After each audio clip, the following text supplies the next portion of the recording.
श्री ज्ञानदेव बोला, पंढरीनाथ महाराज की जय.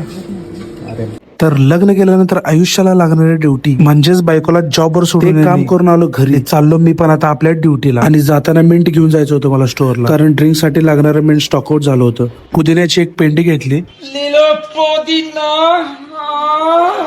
आणि अर्धा डझन केळे पण घेतलो खायला. तर सगळं घेऊन पोहोचलो फायनली कामावरती. आपला आदित्य भाऊ बनवतोय मशरूम क्रीम आणि आपली धनश्री मॅडम काय निवांत असतात कायम. मी कामावर आल्या आल्या पडलो होतो. झोमॅटोचं ऑर्डर, एक कॉन्टाडिना सलाड आणि एक पिझ्झाची ऑर्डर होती, ते पॅक करून घेतलं. गार्बेज कलेक्टर आलाय, त्याला 3000 रुपये द्यायचा, तर 3000 रुपये त्याला दिलो. यांनी मला लावलं कामाला. इकडे पाठीमागे घेऊन बघतोय तर बघा यांचा डीजेचा कार्यक्रम चालू आहे इकडे.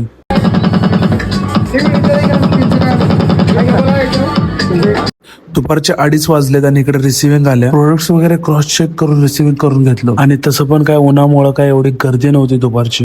आणि आज आहे शुक्रवार म्हणजे वीकेंड आला. वीकेंड म्हणजे गर्दी आली, गर्दी म्हणजे वाट लागली. आणि शेवटी तेच झालं, गर्दी आली आणि आमची वाट लागली. आता वाजलेत रात्रीचे 1:30 आणि स्टोअर वगैरे क्लोज करायला घेतलो आणि जाताना मित्रांना रूमवर सोडलो. तर आजच्या ब्लॉगचा मी इथे संप करतो. भेटू उद्याच्या ब्लॉग मध्ये.